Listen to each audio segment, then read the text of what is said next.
তিনজন ব্যক্তিকে দিয়ে জাহান্নাম উদ্বোধন করা হবে। হাদিসটা মিশকাতে আছে, অন্য অনেক কিতাবে আছে। আবু হুরায়রা রাদিয়াল্লাহু আনহু হাদিসের রাবী তিনি বর্ণনা করেছেন। আর যখনই তিনি হাদিসটা বলতেন তখন অজ্ঞান হয়ে পড়ে যেতেন। এটা কিন্তু হাদিসে এসেছে, যখনই তিনি হাদিসটা বলতেন তিনি অজ্ঞান হয়ে পড়ে যেতেন। যে তিনজন ব্যক্তিকে দিয়ে জাহান্নাম উদ্বোধন করা হবে, তার প্রথম ব্যক্তি হচ্ছে একজন শহীদ, যাকে টাকা হবে, বলা হবে তোমাকে এসব নিয়ামত দিয়েছিলাম, পৃথিবীতে কি করেছিলে? সে বলবে আমি আমার পুরো জীবনটা আপনার জন্য দিয়ে দিয়েছি। আল্লাহ পাক বলবেন ক্যাদিব, মিথ্যা কথা বলছো, বরং এই কারণে জীবন দিয়েছো, এই জন্য যুদ্ধে গিয়েছিলে যে মানুষ তোমাকে অনেক বড় বীর বলবে। কথা বুঝতে পারছেন?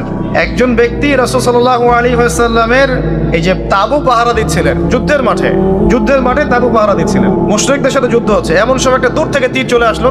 তখন তো তীর ছিল, ফায়ারিং ছিল না, তীর ছিল। দূর থেকে একটা তীর আসলো, এসে পুরো বুকের মধ্যে, সাথে সাথে ডেড। সাহাবীরা বলছেন কত উত্তম সৌভাগ্য তার, কত উত্তম তাকদীর, এই ব্যক্তি তো শহীদ হয়ে গেল, নবীর পাশে থাকলো, তার খেদমত করলো, যুদ্ধ করলো, শহীদ হয়ে গেল। নবী করিম সাল্লাল্লাহু আলাইহি ওয়াসাল্লাম বললেন যে বরং আমি তাকে জাহান্নামে দেখছি। কোথায় দেখছি? অপরাধ কি ছিল জানেন? তাকে জিজ্ঞাসা করা হলো কি অপরাধ ইয়া রাসূলুল্লাহ? নবী সাল্লাল্লাহু আলাইহি ওয়াসাল্লাম বললেন, সাল্লাল্লাহু আলাইহি ওয়াসাল্লাম তিনি বললেন যে এই ব্যক্তি গনিমতের মাল থেকে একটা চাদর চুরি করেছিল। গনিমতের মাল বুঝেন? যুদ্ধলব্ধ সম্পদ। এই গনিমতের মাল থেকে একটা চাদর কাউকে না বলে নিয়েছে। এই একটা চাদর আত্মসাৎ করার কারণে নবীর সাথে যুদ্ধ করেও সে জাহান্নামে চলে গেল। নাউযুবিল্লাহ। নিয়াত ইখলাস এগুলা কি জিনিস, কেমন করে বুঝাবো? এগুলো বোঝানোর মতো ক্ষমতা আমার কাছে নাই। কোরআন এবং হাদিসে যা বলা আছে এগুলোকে উপস্থাপন করার মতো উপস্থাপনা, ভাষা, বাচনিক ভঙ্গি এবং আবেগ আসলে আমার মধ্যে নাই।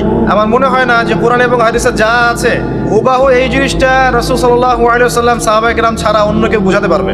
কিয়ামতের মাঠ কি জিনিস এটা বোঝানোর মতো ভাষা আমাদের কাছে নাই। বুঝতে পারি পড়লে, কিন্তু বুঝাতে পারি না। তো এই হচ্ছে বাস্তবতা।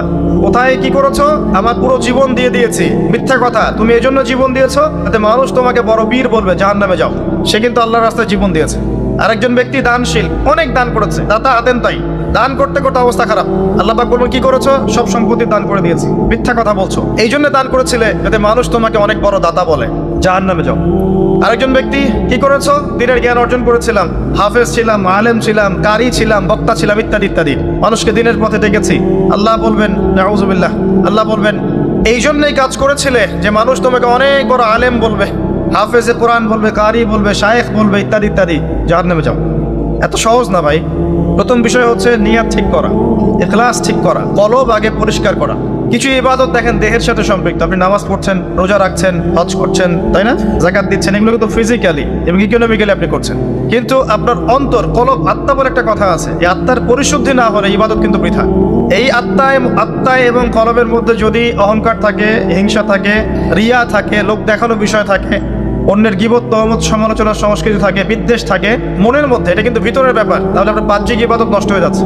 আবার এই মনের মধ্যেই যদি ঈমান থাকে, ঈমানকে ধরা যায়, কঠিন তরল বায়বীয় বোঝা যায়, ওটা কলবে, রুহের ব্যাপার। এই রুহের মধ্যে যদি কলবে ঈমান থাকে, আল্লাহর প্রতি ভালোবাসা, মহব্বত থাকে, তাওয়াক্কুল থাকে, আনুগত্য থাকে, বিনয় থাকে, এই কলবের এই ফিলিংস গুলো আপনার ইবাদতকে কবুলিয়াত পাইয়ে দিবেন ইনশাআল্লাহ। আরে মূল বিষয়টা কিন্তু ভিতরে, তাই না?